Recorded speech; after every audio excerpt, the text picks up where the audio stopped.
Então, eu sou pastor da Igreja Central. Nós somos mesmo uma igreja em células e queremos ser uma igreja que não só em células, mas que multiplica todo ano e que vive o amor de Deus nas nossas pequenas células.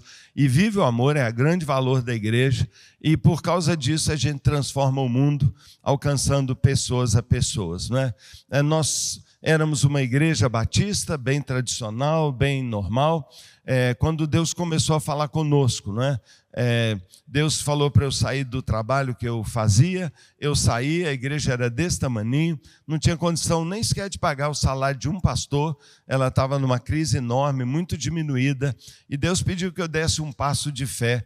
Eu não queria resistir muito tempo, mas acabei dando esse passo de fé, premido por uma imagem. Não é?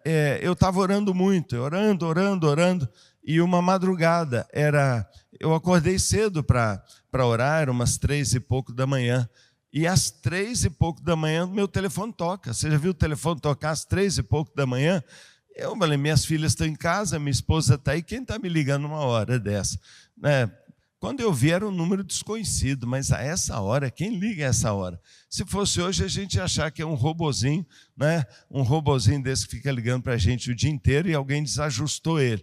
Mas não, era um telefonema.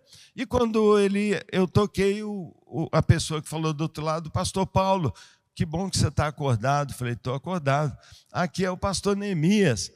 Eu não sabia quem era o pastor Neemias. Pastor, estou aqui no monte de oração, eu estou no monte tal. Eu falei, esse monte eu conheço, mas você eu não conheço.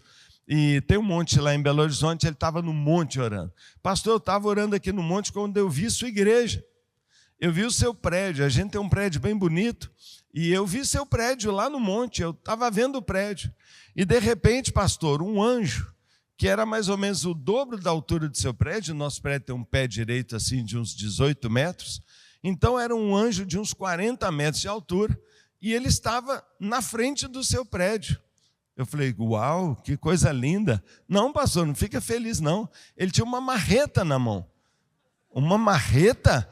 Pastor, eu passei a noite aqui chorando, porque tem um anjo de 40 metros de altura que está na frente do seu prédio agora com uma marreta. E ele vai derrubar o seu prédio.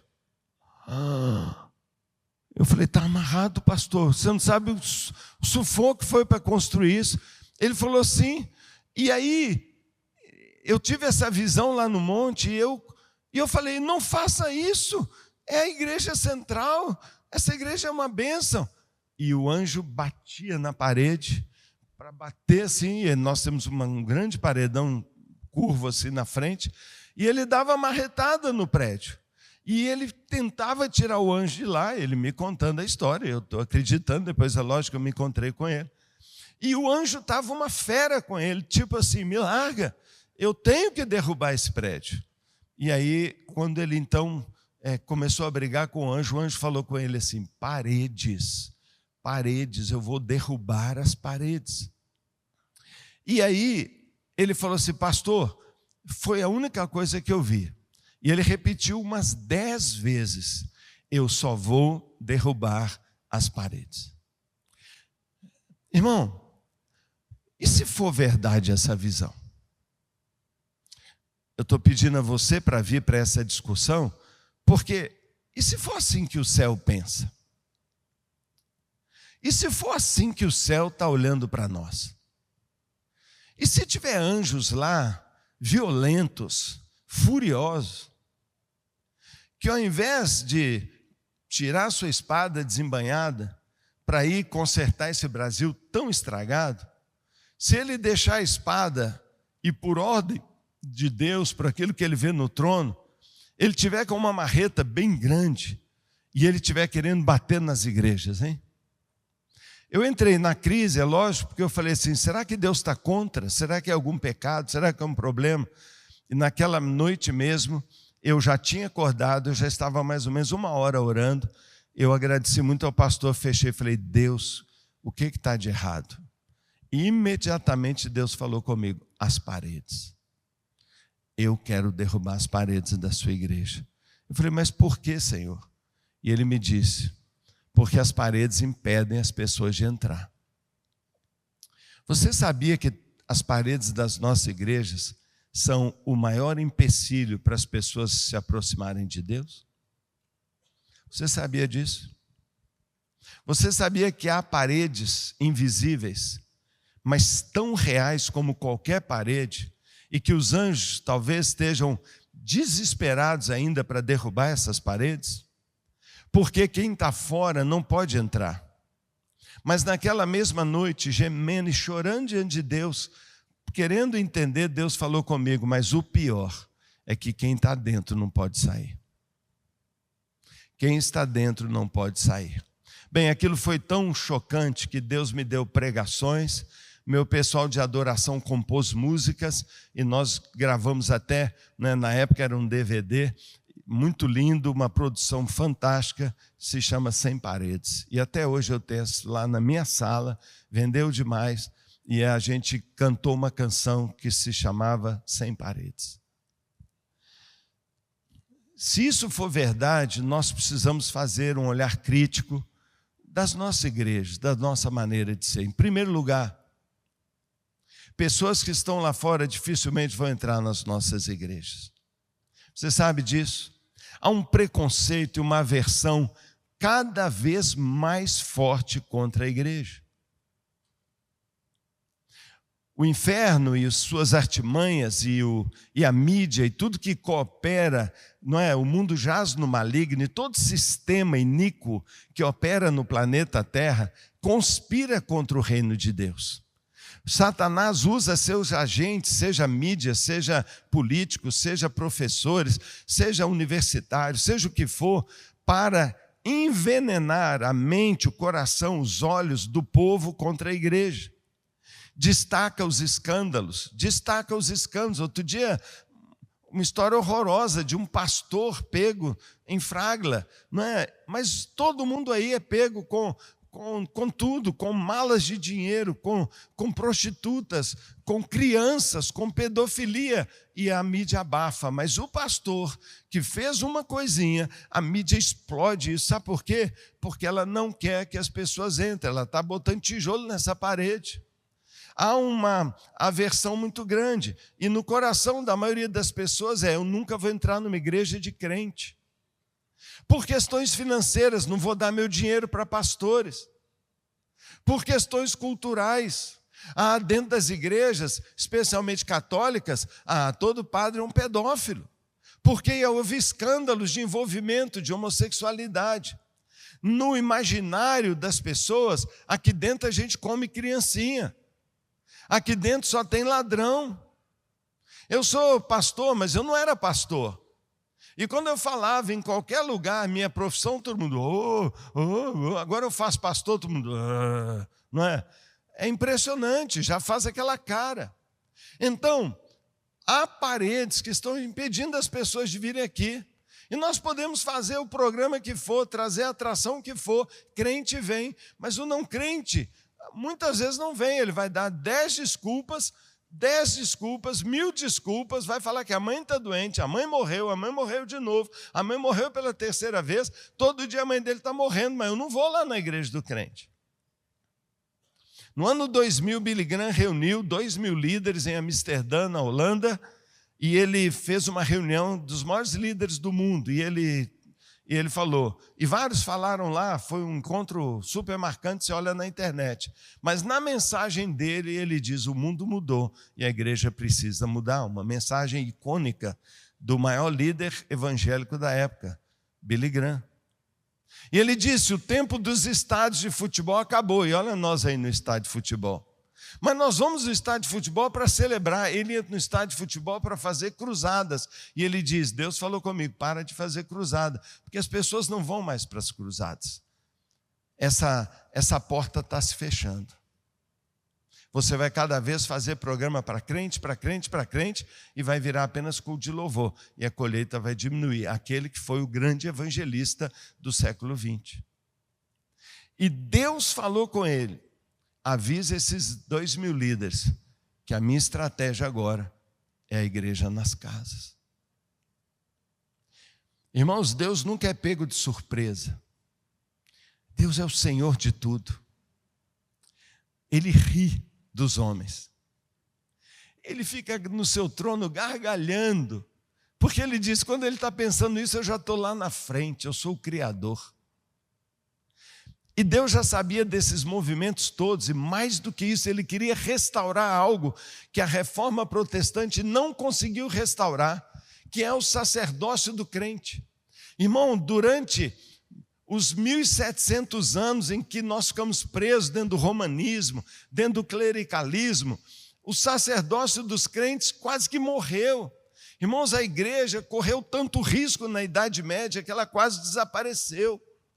Quando Lutero pregou as suas teses na porta do castelo, a igreja estava agonizando.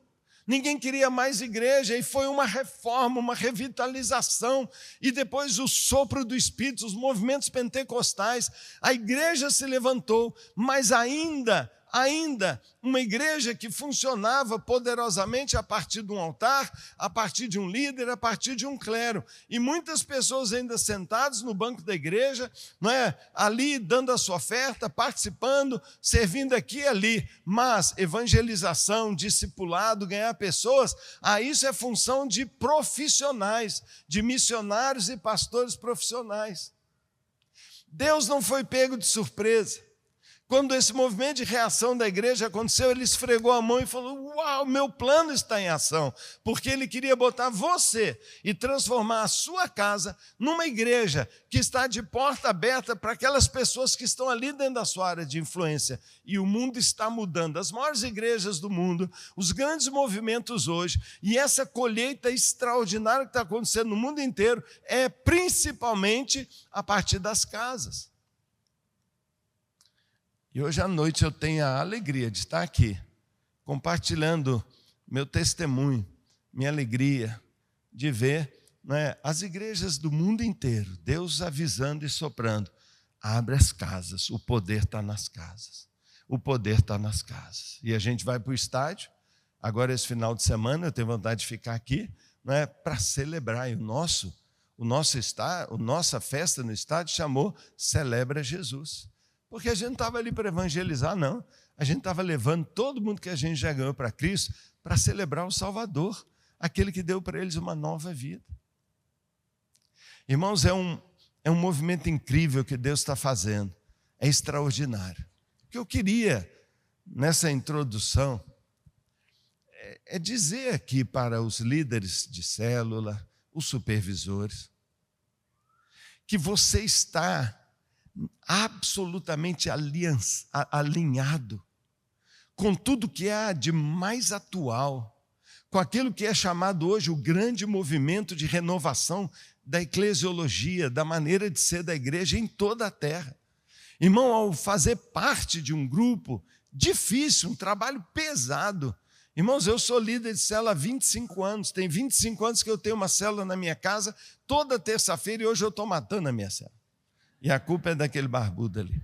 Hoje eu estou matando minha célula. Meu líder em treinamento está adorando, porque ele está lá se esbaldando. O pessoal sempre leva um bolo para mim, um bolo de milho, e ele falou, eu posso ficar com aquele bolo para mim? Eu falei, pode. Porque é um bolo especial, sem glúten, sem açúcar. Só mineiro sabe fazer aquele bolo, só mineiro. Maravilhoso. Toda célula, um irmão leva para mim que a esposa dele faz, e o líder em treinamento está feliz que o bolo é dele. Irmão, eu sei como é difícil o trabalho de líder de célula, mas eu queria te encorajar.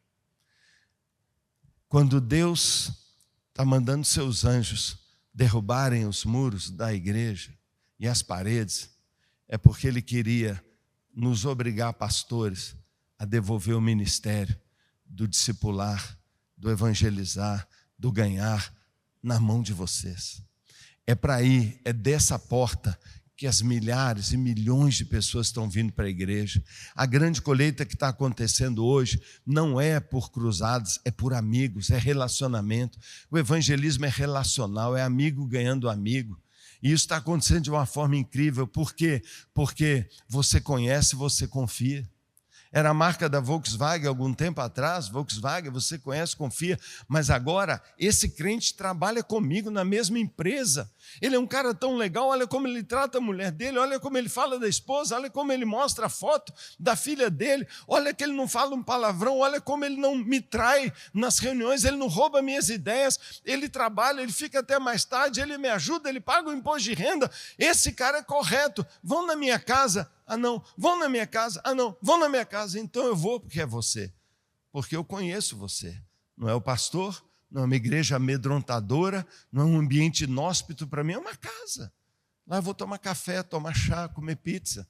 Nós vamos sentar numa mesa e a gente vai orar. Eu nunca tinha orado. E a gente vai se abraçar. Nunca vi isso. E eu fui tão bem-vindo. Eu fui tão bem recebido. E a gente vai descobrindo que é indo na vida normal, que pelo nosso testemunho receberão poder e serão minhas testemunhas, que a gente vai trazendo pessoas. Amigo, deixa eu dizer uma coisa para você, meu irmão. Se você lidera uma célula, está nesse movimento, supervisionando, cuidando, você está no que há de mais estratégico, naquilo que é o futuro, é o presente. 70% das igrejas no mundo, as maiores igrejas do mundo, são em células, estão nas casas. Estão nas casas, mesmo que não seja como a gente, mas estão nas casas, porque ninguém vem aqui, mas vai na casa e da casa vem para cá. E esse estádio de futebol é uma oportunidade para você levar pessoas para eles verem uma coisa absolutamente encantadora que será. E eles vão sair de lá dizendo: a nossa igreja. Eles nunca falaram nossa. A nossa igreja é demais, hein? A nossa igreja é demais. Eu queria que você prestasse atenção nessa frase que eu vou te dizer hoje. Todos nós temos a mania, a tendência de supervalorizar aquilo que a gente pode fazer agora, rápido, agora. Mas só Deus sabe avaliar, e eu posso testemunhar do que Deus é capaz de fazer no longo prazo, quando você não desiste. A igreja central, ela é um milagre. A igreja que eu lidero, ela é um milagre. Ela não tem nada para ser uma igreja tão boa. E sabe por que ela é? Porque a gente perseverou. Porque nós não desistimos. Não desistimos apesar de tão difícil. Porque eu não desisti da minha célula, minha esposa não desistiu da dela. E os que estavam comigo não desistiram. E eu honro demais pessoas que têm 25 anos que estão liderando um grupo na casa deles igual eu. E nunca desistiram. Isso se alastrou. Isso se transformou cultura. Isso pegou. E o que Deus pode fazer quando alguém persevera é sobrenatural. Então, tudo que o inimigo quer é falar no seu ouvido: para, desiste, dá muito trabalho, não está crescendo, eu não estou conseguindo, está muito chato, é muito repetitivo. É mesmo, quantas vezes eu falei: meu Deus, eu não vou aguentar essa célula. Quantas vezes eu terminei, eu falei assim: Juliana, pelo amor de Deus, esse negócio é ruim demais. Eu não estou aguentando a minha célula, esse povo é chato demais. Acho que todos os chatos do mundo vieram para a minha casa. Não precisa levantar a mão se você já sentiu isso, não. Eu sei o que você está passando. Não abaixa a mão aí, rapaz. Ao seu líder de treinamento do seu lado, rapaz, ele ficou ofendido aí, ó. O cara é mala mesmo, hein? Se é isso aí, irmão, esse é cruz. Isso aí não é membro de célula, isso é uma cruz. Agora, deixa eu dizer, irmão, persevera, porque Deus está te testando. E Deus está querendo filtrar você, se você está fazendo isso porque é obrigado, se você está fazendo isso porque é a maneira de servir, ou se você está fazendo isso por amor. E se você está fazendo por amor, Deus vai falar assim: agora eu já sei que você me ama. E Ele vai liberar turbilhões de bênçãos sobre a sua vida. E você vai ganhar tanta gente, e virar tanta gente, você vai falar: para, Deus. E Deus vai falar: agora eu não paro não. Então, irmão, deixa eu dizer para você, persevera. Persevera. Aonde eu vou, várias vezes, assim, na semana, e aonde eu vou, muitas pessoas perguntam para mim: ô Paulo, qual o segredo aí da sua igreja multiplicar tanto a célula. Nós temos milhares de células. Nós temos muito mais gente nas células do que os que vêm nos cultos. E olha que nós fazemos culto pra caramba. E nós temos muitos prédios. Mas eles falam assim, como que você multiplica tanto? E hoje eu queria, muito rapidamente, falar isso com você e orar com você. Talvez você já me ouviu falar disso, porque eu acho que é a minha mensagem. É a minha mensagem. E eu queria ler para você. Esse texto aqui, por gentileza. Opa, que coisa boa, está faltando mesmo. Beleza. Abre a sua Bíblia nesse texto conhecido de todo mundo que está em célula. Esse é o texto áureo. É o texto que o Paul Shaw prega, é o texto que o Lawrence Cohn prega, é o texto que o Peter Tanchi prega, é o texto da Victory Church. As maiores igrejas em células do mundo dizem, esse é o nosso texto. Então, já que hoje nós estamos aqui meio para fazer um alcance mais, e a gente quer mais, eu quero só encorajá-lo. Eu quero encorajar você e quebrar talvez uma ideia. Eu prometo que de uma palavra que são 6 pontos, eu vou falar só 3. E vou falar rapidinho, porque nós vamos orar aqui. Eu vou ler esse texto, Marcos capítulo 6, depois nós vamos fazer uma oração e depois nós vamos passar por esse texto aí, tá bom? Tá bom então? Então vamos lá. Diz assim, ó, Marcos 6, verso 30.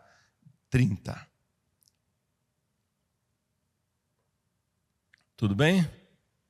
Então tá bom. Tá tudo bem aí, irmão? Beleza. Então assim está escrito na palavra do Senhor. Os apóstolos reuniram-se a Jesus e lhe relataram tudo o que tinham feito e ensinado. Havia muita gente indo e vindo, a ponto de eles não terem tempo para comer. Jesus lhes disse, venham comigo para um lugar deserto e descansem um pouco. Assim eles se afastaram no barco para um lugar deserto. Mas muitos dos que os viram retirar-se, tendo-os reconhecido, correram a pé de todas as cidades e chegaram lá antes deles. Quando Jesus saiu do barco, ele viu uma grande multidão e teve compaixão deles, porque eram como ovelhas que não tinham pastor. Então começou a ensinar-lhes muitas coisas. Já era tarde, por isso os seus discípulos aproximaram-se dele e disseram, este é um lugar deserto e já é tarde. Manda embora o povo para que possa ir aos campos e povoados vizinhos comprar algo para comer. Ele, porém, respondeu, deem vocês algo para comer. Eles lhes disseram, isso exigiria 200 denários. Devemos ganhar tanto dinheiro em pão e dar-lhes de comer? Perguntou eles, quantos pães vocês têm? Verifiquem. Quando ficaram sabendo, disseram, 5 pães e 2 peixes. Então Jesus ordenou que fizessem todo o povo assentar-se em grupos na grama verde. Assim eles se assentaram em grupos de 100 e grupos de 50, tomando 5 pães e 2 peixes, e olhando para o céu, deu graças e partiu os pães. Em seguida entregou-os a seus discípulos para que os servissem ao povo, e também dividiu os 2 peixes entre todos eles. Todos comeram, ficaram satisfeitos, e os discípulos recolheram 12 cestos cheios de pedaços de pão e de peixe, e os que comeram eram 5.000 pessoas. Feche os seus olhos um minutinho e vamos orar. Pai querido, meu coração está tão apertado hoje por causa do Brasil, Senhor. Oh Deus, até doendo está. Senhor, nós amamos essa terra. Oh Deus, eu vivo aqui há 65 anos, Senhor. Oh Deus, nunca vi uma crise como essa. Eu nunca vi um povo também tão sofrido, tão explorado. Ó Deus, a igreja é a única esperança. Ó Deus, é o Senhor Jesus a única esperança. Ó Deus amado, por isso eu quero pedir, Senhor, por favor, Deus, opere um milagre em nosso meio, Senhor. Ó Deus, eu venho clamar ao Senhor, Pai, para um povo tão sofrido, um povo que talvez Deus está aí sem esperança. Senhor, por favor, revela o teu poder, revela o teu poder. Esse povo faminto, Deus, precisa de ti. Ó Deus, e nós estamos aqui, Senhor. Ó Deus, olha as pessoas que estão aqui. Ó Deus, só com esse grupo aqui o Senhor pode mudar essa nação. O Senhor enviou só 12, Pai. totalmente cheios. Senhor, eu oro por cada um aqui, Pai, e eu oro pedindo, Deus, faz algo sobrenatural, Pai. Eu sei que está muito além do que nós podemos, eu sei que é muito além do que nós podemos, Pai, mas o Senhor pediu para um tal de Noé, que nunca viu nem chuva, que estava longe da praia, que nunca construiu nada na vida, mandou fazer um transatlântico. Impossível, Senhor, como é que ele conseguiu? Então nós podemos também, Pai, o mesmo poder que estava lá está aqui, Deus. Por favor, nos instrua, nos chama, convence o nosso coração, tira de qualquer um de nós, Pai, talvez uma crise, ou Deus, um desânimo, um momento, talvez pensando em abandonar, ó Deus, não enxergando exatamente como o Senhor enxerga. Eu quero pedir, Pai, abre os olhos espirituais, abre os olhos, Pai, para mostrar para cada um aqui que, ó Deus, eles é que estão derrubando as paredes desta igreja. Não precisa do anjo, não. O anjo não precisará vir derrubar, porque eles já foram, Senhor. Porque esses aqui já estão nas casas, eles já estão nos bairros, eles já estão nos prédios, eles já estão nos quarteirões, eles já estão abrindo a sua casa. E, ó Deus, muito mais do que esse prédio aqui. Ó Deus, há, Deus, dezenas, centenas de casas, de salas, de sofás, abertos, Pai, acolhedores, amorosos, sobrenaturais, para receber pessoas e resplandecer a Tua luz na vida deles. Por favor, Pai, nos abençoe, Senhor, nos abençoe. Oh Deus, por favor, Pai, em nome de Jesus. Amém. Amém, Senhor. Amém. Muitos líderes de célula querem crescer, querem liderar bem, querem multiplicar, mas não conseguem. Não conseguem. E muitos se frustram por isso. Muitos líderes de célula começaram sonhando, mas depois a realidade foi difícil. O grupo se repete, o grupo mingua, um outro começa a faltar e a gente começa a desanimar. Muita gente diz, pastor, eu não consigo multiplicar, não é? Então, eu queria, com base nesse texto, dizer para você, é difícil mesmo, porque é um milagre. É um milagre, irmãos. Você ter uma célula boa e ter uma célula que cresce, que multiplica, é um milagre. Você não consegue fazer. Você não consegue. Só Deus pode fazer isso. Nos dias de hoje, na nossa casa, é um milagre. Mas por que tantas têm multiplicado tanto? Sabe, como? Como que em tantos lugares a gente vê multiplicando o número de discípulos, de líderes, de células, de supervisores, de pastores? Não é? Como que isso tem acontecido? Não é? Multiplicar é a vontade de Deus. Ele fez isso para todo lado. Multiplicar é alegrar a Deus, é povoar o céu, é ganhar cada vizinho. Tem alguma coisa errada nisso? Não, Deus é doido com isso. Que a gente ganhe nossos amigos, né? Cada maluco desse que está por aí pela cidade, Deus quer que a gente leve ao conhecimento de Deus, ao Criador, ao Salvador, ao único caminho. Deus quer salvar essas pessoas. Então, multiplicação não é um alvo humano, não é um alvo desta igreja, nem um alvo da minha igreja.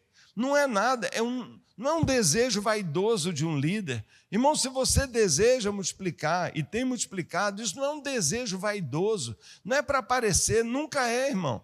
Não é para crescer e ser grande. O meu desejo de ver minha igreja multiplicando não é porque eu quero ser maior ainda. Não é um desejo por via visibilidade, por poder, por fama, de jeito nenhum. Irmãos, isso é um chamado do Senhor para nós. Isso é um chamado.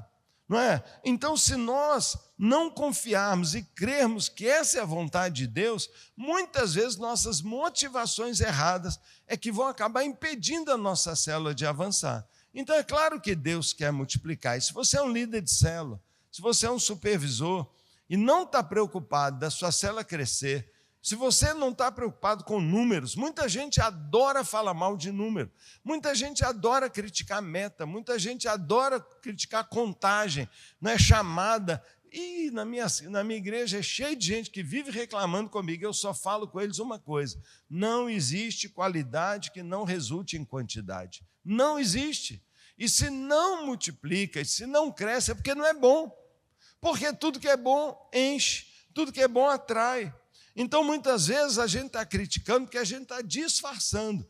as nossas frustrações, as nossas limitações e até mesmo a nossa preguiça, incompetência. Muitas vezes acontece. Multiplicar, crescer, faz parte do DNA da criação. Toda a natureza opera por esse princípio de multiplicação. As sementes, as árvores, os frutos, a procriação do ser humano. Isso é um princípio da natureza. Ele está em todo lugar. A vida na terra tem esse princípio e a igreja também. Então, um crente fiel, uma igreja fiel, tem que seguir esse processo que é inerente à nossa natureza. Então, se eu sou pastor, eu devo multiplicar pastores. Eu tenho dezenas de pastores. Se eu sou um pai, eu devo multiplicar paternidade nos meus filhos. Eu não quero apenas gerar um bom filho. Eu não gerei um bom filho, eu gerei 2 ótimas mães. Quando eu vejo minha filha pequena, eu não estava com o trabalho completo. Mas quando eu vejo minhas filhas educando os filhos dela, e os filhos dela sendo daquele jeito, eu falo, agora a minha vida está aprovada, porque eu não gerei filho, eu gerei pai. Também uma igreja não é medida por quantos filhos nós trazemos para Deus. Ah, todos que receberam são filhos de Deus. Eu vou encher minha igreja de filhos. E quem vai cuidar dos outros filhos se aqui só tem filho? Você não é mais filho, você é um pai. E o sucesso da igreja não se mede pelo número de filhos, mas pelo número de pais que podem cuidar. Você é um pai espiritual, então alegre-se. Dá trabalho, mas alegre-se. Então, esse é um princípio. Então, se seu filho não está crescendo corretamente, você tem seu filho 1 ano, 2 anos, 3 anos, ele não cresce. Você vai deixar para lá?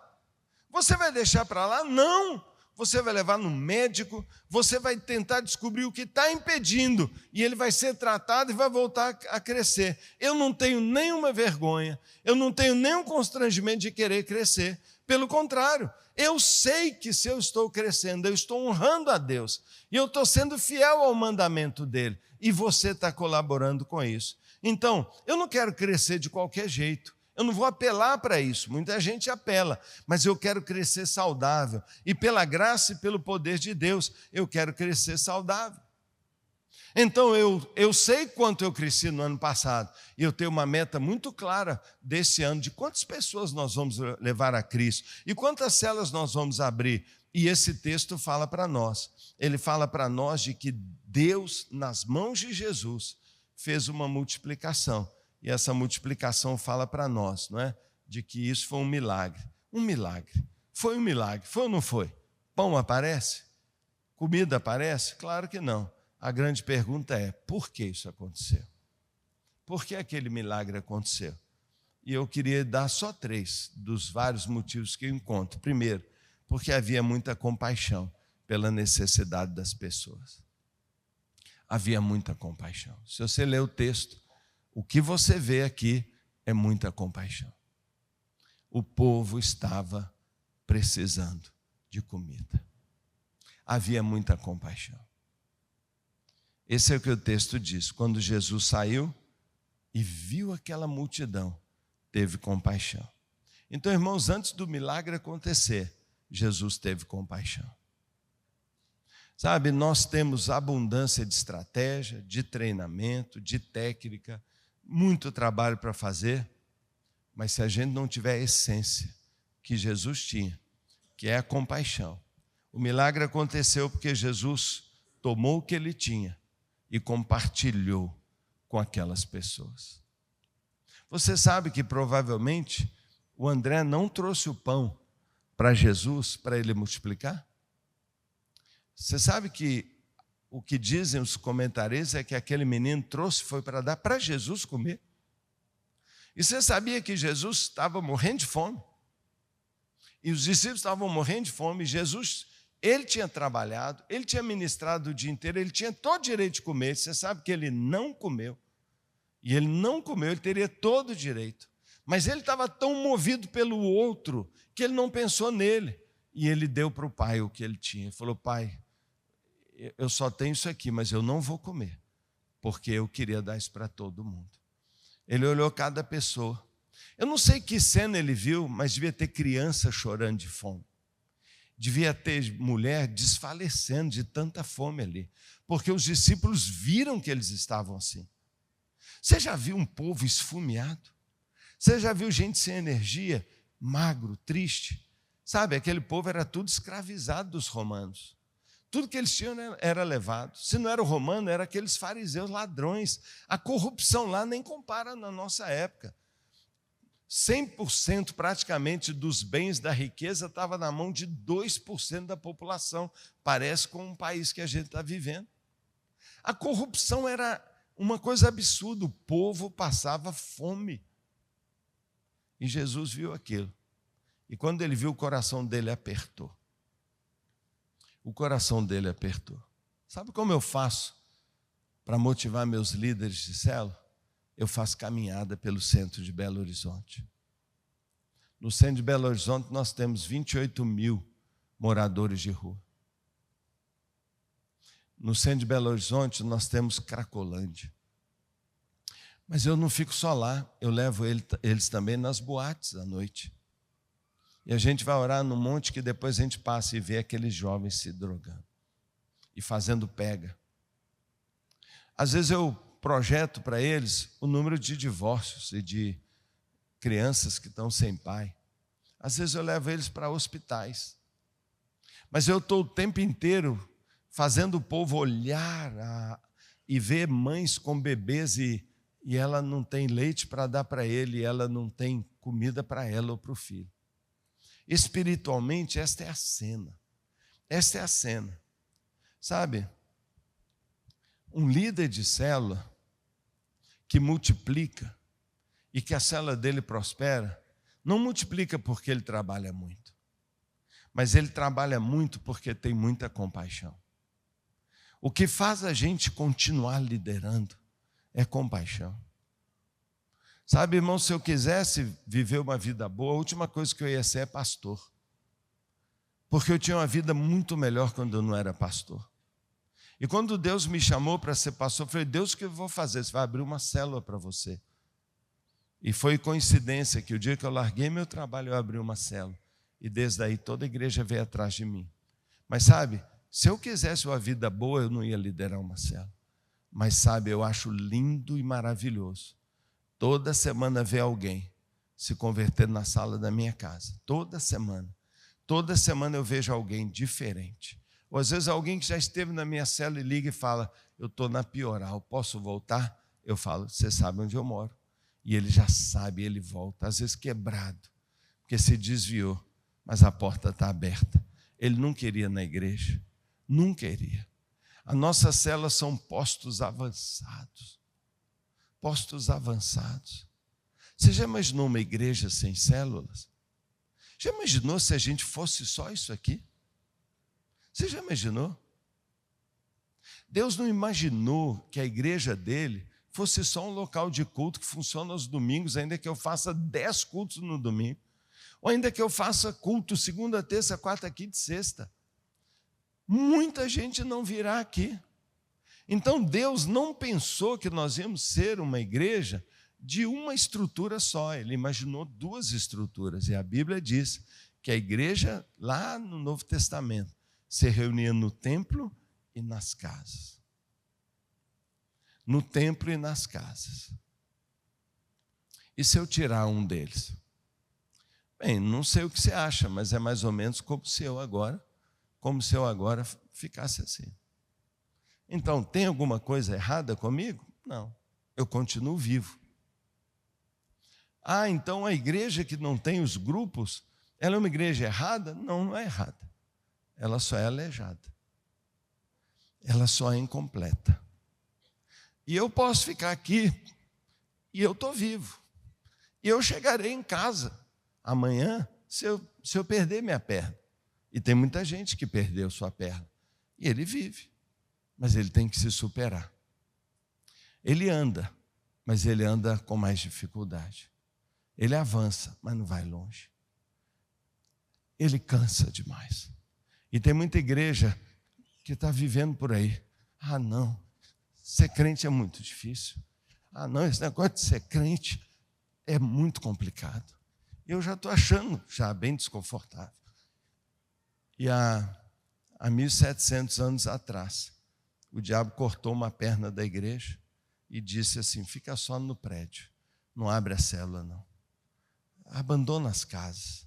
E a igreja caiu. E Deus levantou isso agora. E é como um milagre, porque o Senhor ressuscitou isso aqui, ó, e agora a gente anda com velocidade, e agora a gente pode ir em todos os lugares. Por quê? Porque nós estamos no domingo, mas nós estamos lá na casa. Irmãos, o que tem que nos mover é compaixão pelas pessoas, é amor pelas pessoas. A maioria dos brasileiros não virá numa igreja evangélica, mas está implorando para ir na sua casa, porque ele está solitário, ele está com medo, ele precisa de ajuda. Você não tem ideia a quantidade de gente que vem só para receber uma oração, só para ouvir uma palavra de ânimo, só para receber uma atenção. E nós temos a chave para isso é a chave da nossa sala, é a chave da nossa porta. Irmão, o seu trabalho é estratégico. O seu trabalho é a restauração da igreja. O seu trabalho é que faz essa igreja avançar. Não fique pensando que essa igreja só é do tamanho que é e está crescendo tanto porque ela tem esse pastor ou aquele pastor, ou porque ela tem esse prédio ou aquele outro. É por causa de vocês. É por causa de vocês. Porque vocês estão aí acolhendo essas pessoas, cuidando dessas pessoas. Então, sabe, se nós queremos ser fiéis para completar a grande comissão que ele disse, de ir e fazer discípulos, não tem outro caminho, irmãos. Nós precisamos de paixão pelas almas. Paixão pelas almas. A multiplicação das nossas células só será gerada num ambiente de compaixão. Eu não sei como você faz, mas eu quero te perguntar, qual foi a última vez que você chorou por uma pessoa sem Cristo na sua casa? Essa madrugada eu acordei, estou estranhando demais, minha esposa já tem 2 semanas que não está em casa e eu não durmo muito bem. Mas essa noite não foi por isso que eu acordei com uma dor no meu coração. Eu tinha ontem ouvido algumas notícias e eu acordei e eu me ajoelhei. Eu sabia que eu tinha que sair de casa 5h30 para vir para cá, mas às 3 horas eu já estava orando e eu comecei a chorar. Sabe por quê? Porque o Brasil está perdido demais. Irmão, se você deixar o sentimento de Deus entrar no seu coração, você vai ser um líder extraordinário. Sua célula vai ser extraordinária.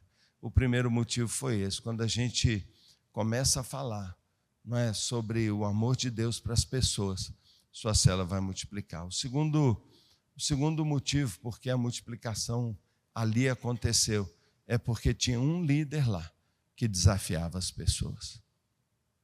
Tinha um líder que desafiava. Você lembra disso? Os discípulos chegaram e falaram, manda eles embora. E Jesus falou, não, eu tenho um desafio para vocês. Vocês vão dar de comida para eles. Sabe, aqueles que ainda dizem assim, eu não gosto de metas, não. Eu não gosto de objetivos, não. Isso aqui parece uma empresa. O que Jesus fez? Jesus trouxe um desafio. Havia um líder ali que sabia desafiar as pessoas. Havia um líder ali que sabia desafiar as pessoas. Você é um supervisor? Tem algum supervisor aqui? Deixa eu ver se tem alguém que é supervisor de célula. Sabe por que Deus colocou de supervisor? Para você desafiar suas células. Você tem que ocupar o lugar de Jesus. Não, vocês vão ganhar as pessoas. Tem líder de célula aqui? Quem é líder de célula? Sabe por que Deus colocou essa palavra líder? Para você desafiar os membros da sua igreja. A gente põe aquela cadeira vazia, põe 3 cadeiras vazias, por isso que a gente multiplica, para não dar a ideia de que já está cheio, nunca. E a gente multiplica, e você fala, agora eu quero 3 para essas cadeiras, agora eu quero 5, e você vai desafiando. Foi o que Jesus fez.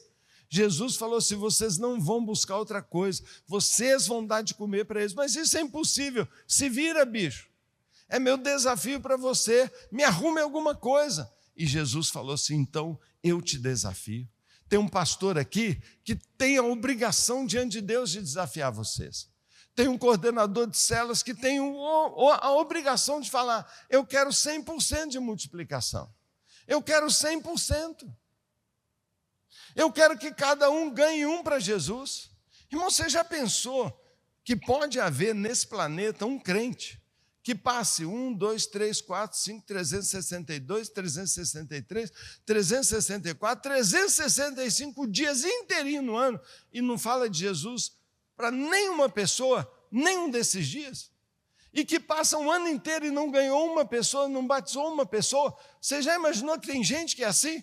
Tem 95% dos crentes desse planeta não levam ninguém para Jesus. Só 5% é que faz o crescimento da igreja. Você já imaginou se todos nós saímos por aí com esse alvo de pelo menos ganhar um? Então, os 10 mil da Alcance vira 20 mil no ano que vem. Os 20 mil viram 40 mil no outro ano. E se os 30% de crentes do Brasil, cada um levar um para Cristo, nós viramos 60%. Aí eu quero ver maldade continuar. E se 60% no ano seguinte cada um ganhar um, nós já pegamos o Uruguai de uma vez, já pega o Paraguai e já ganha o Cone Sul inteiro. O Cone Sul está gemendo, faltando Jesus. Porto Alegre, o Rio Grande do Sul está clamando, por favor, abre igreja aqui, por favor, traz o evangelho. O Uruguai está clamando, Montevidéu está desesperado. E nós ficamos aqui. Dá muito trabalho. Irmão, desafio. Sabe por que houve multiplicação? Porque eles viram a necessidade. Eu não preciso falar sobre isso num país igual ao Brasil. Eu preciso falar para você? Eu não preciso. Sabe por que aconteceu? Porque um líder que era líder mesmo falou, vocês vão fazer isso. E hoje Jesus está dizendo, eu quero que você multiplique a sua célula. Eu quero que você multiplique a sua célula. Então eu estou aqui para desafiá-lo, eu estou aqui para trazer uma palavra. Eu estou aqui para dizer para você, multiplique a sua célula. Multiplique a sua célula. Os discípulos queriam multiplicar nada. Eles falaram, manda embora. E por último, sabe por que houve aquele milagre? Porque tinha uma pessoa lá disposta a fazer um sacrifício. Um garoto. Ele deu o que ele tinha. Compaixão, desafio, sacrifício. Você é líder de célula? Se você não quer fazer sacrifício, se você não quer aceitar desafio, se você não quer amar, pede demissão. Arruma outra coisa. Ajuda a cuidar dos carros, manobrar. Pede para trocar lâmpada. Pede para atender na lanchonete. Dá umas filadas no café lá, sobrou um pão de queijo, você aproveita. Porque liderança de célula é só para quem está disposto a amar seu próximo. É só para quem está disposto a aceitar desafio. E agradecer pelo desafio. Em vez de reclamar. Mas multiplica de novo. Mas você é uma célula cor vermelha, você não cresce tem um ano. Vamos crescer. Obrigado por me desafiar. Ao invés de emburrar. O pastor me chamou a atenção. Jesus falou, não, vocês vão multiplicar. Compaixão, desafio, sacrifício. O menino entregou tudo. Mas é lógico que depois lucrou, deve ter levado uns 3 balaios daquele para casa. Abriu uma padaria, com certeza. Com certeza ele levou, você acha que não levou? Que é isso. Irmão, o Senhor fala, aquele que fizer a colheita, ganha um salário aqui. E na vida eterna, frutos eternos. Irmão, você não tem ideia o que Deus está preparando. Se as empresas hoje estão pagando aí 2 milhões, 10 milhões, 20 milhões por ano para um líder de uma empresa, para um CEO, já imaginou a recompensa que Deus vai dar por alguém que ganhou vidas para ele? Você já imaginou o que está no céu esperando por você? Irmão, as recompensas te esperam. Então levanta, irmão. Levanta, anima. Porque você está no olho do furacão, na estratégia de Deus, você está atuando na coisa mais moderna e atual que existe na igreja, os pequenos grupos, e você, Deus está confiando em você, que você é alguém que tem um coração de compaixão, que você é alguém que adora desafios, e você é alguém que está disposto a fazer um sacrifício. Você está disposto? Você está disposto? Você quer saber o que é sacrifício? Vai na minha casa. Vai ver meu sofá. Está arrebentado, irmão. Irmão, o sofá lá em casa não dura, irmão. E a primeira coisa que você vai fazer é arrumar esse negócio aí de sofá. Meu Deus, Irmão, crente líder de célula não pode ter sofá branco, nem bege. Já compra um sofá marrom logo, cor de Coca-Cola derramada, porque vai derramar. Já não compra tapete claro não, irmão. Pelo amor de Deus, põe um tapete assim de igreja, de alta resistência ao tráfego. Irmão, esquece, enfeitezinho, vai quebrar tudo, irmão. Simplifica, porque ali tem que ser um lugar que as pessoas são bem-vindas. Você está entendendo o que eu estou falando? Quem é líder de célula aqui, por favor? Pode ficar de pé, por favor, os líderes de célula. Irmão do céu, que doideira. Que doideira. Olha, eu sou líder com você, tá, irmão? Nós estamos juntos aí, tá? Eu já estou há 25 anos. Tem alguém que já lidera mais de 25 anos aqui? Então, eu bati o recorde aqui. Mais de 25? 20 anos? Então, você está do meu lado, cara. Irmão, sem parar um dia. Com a maior alegria. A maior alegria. Você acha que você não dá conta? Quando eu abri minha primeira escola de líderes, foi uma maravilha. Aí todo mundo queria. Então, eu abri a segunda. A primeira tinha 45 alunos. Quando eu abri a segunda, vieram 70 membros da igreja para se preparar para ser líder de célula. Quando eu olhei, a irmã Terezinha estava lá. Aí eu falei, irmã Terezinha, o que você está fazendo aqui? Eu vou fazer o curso de líder. Mas, irmã Terezinha, eu acho que você não dá conta. Mas por que, pastor? A senhora aprendeu a ler? Não. Continua. Pastor, analfabeta total. Já tinha tentado tudo, não consegue ler uma linha. Mora numa favela mais perigosa de Belo Horizonte, Morro das Pedras. Não passo por lá até hoje. Ela morava lá. O marido dela ficou condenado a mais 300 anos de cadeia. Cumpriu pena 17 anos, se converteu na cadeia. E o diretor fez questão de arrumar um indulto para ele, porque falou assim, aquele homem que eu prendi não é mais esse homem que está aqui. Ele é um outro homem. Ela casou com ele. Um ex-presidiário, os traficantes viviam rondando. Ela vai lá e fala, eu quero fazer o curso de líder. Eu falei, quem vai na célula dela? Naquele morro. Ela falou, pastor, eu posso, pastor. Eu falei, irmão, eu vou, pastor, mas como é que eu vou mandar o estudo para a senhora vai ler? Meu sobrinho lê para mim. Lê uma vez, eu decoro tudo, pastor, e o poder do Espírito Santo. Irmão, eu fiquei tão sem graça. Escura, lá da favela, analfabeta, liderando uma célula minha.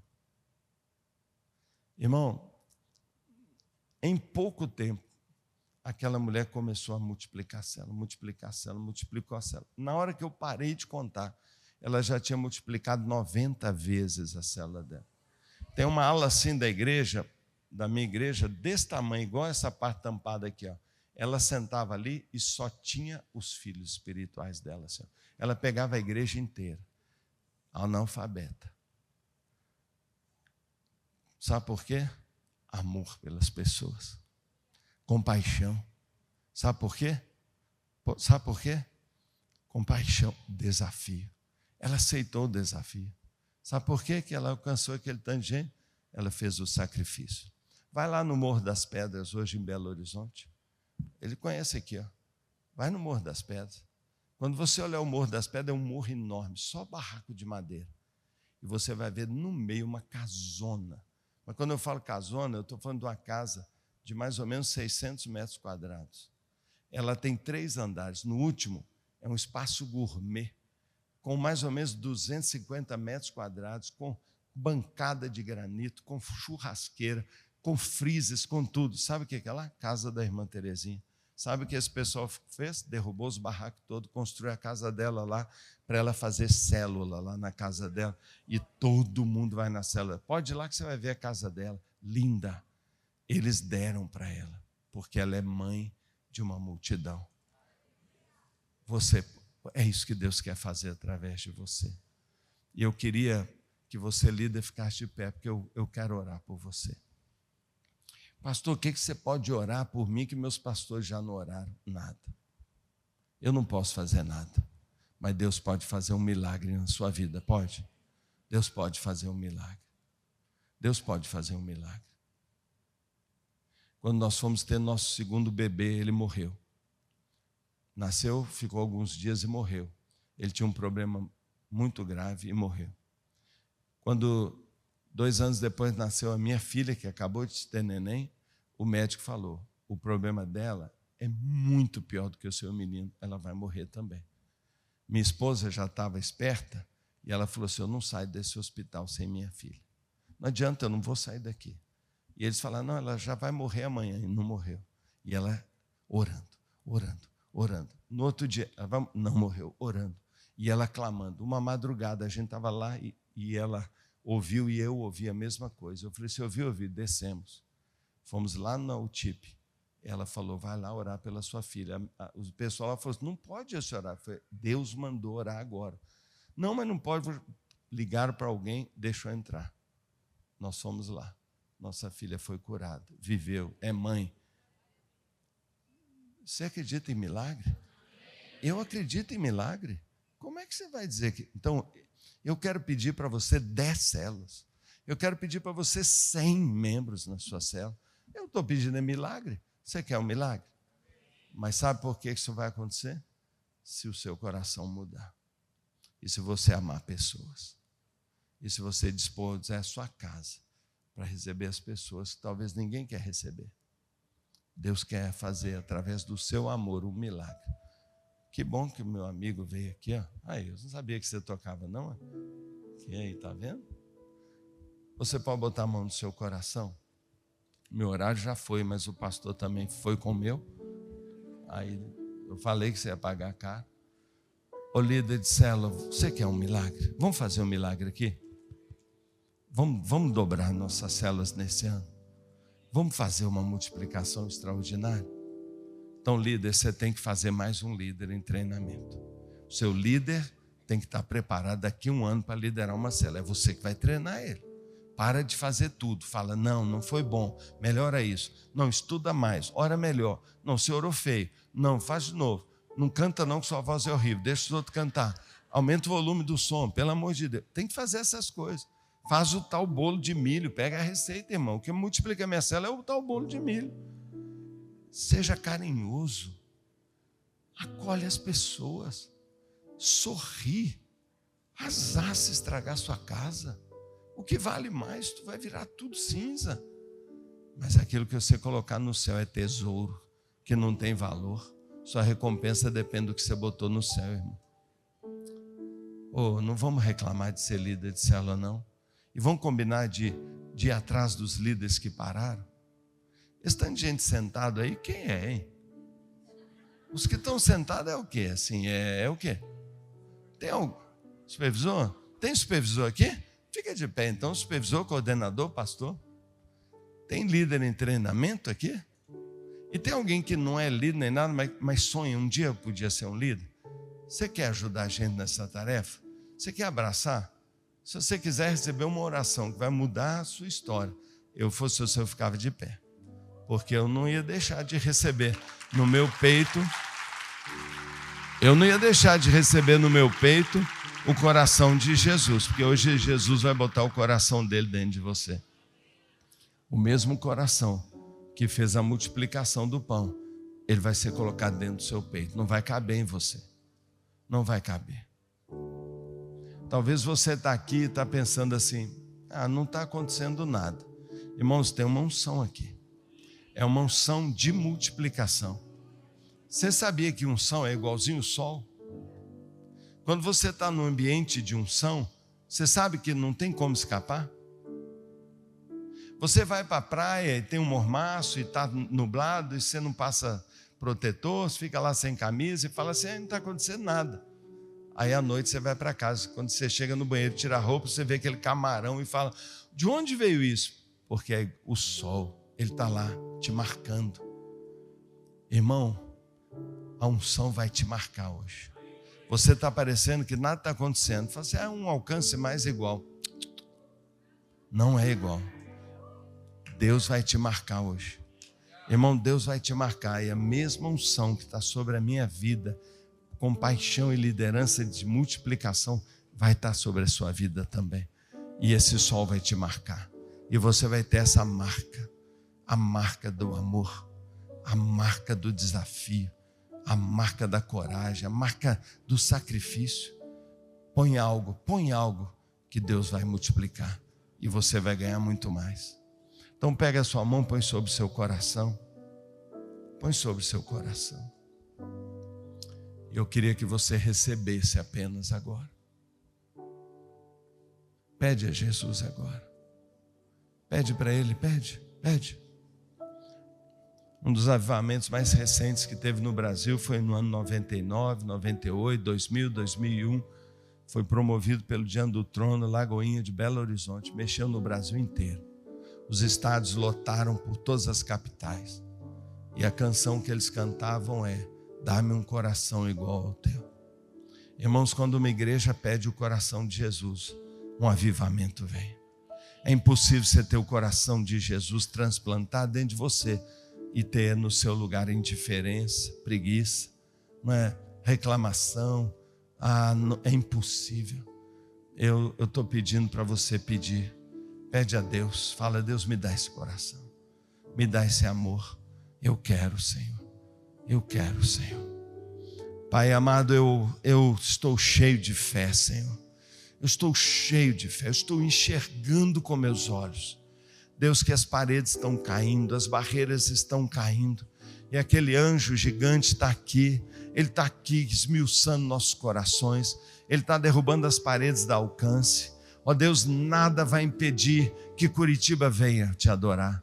Nada vai impedir, Pai, no sábado, agora, Pai, dia 6, é profético, Senhor.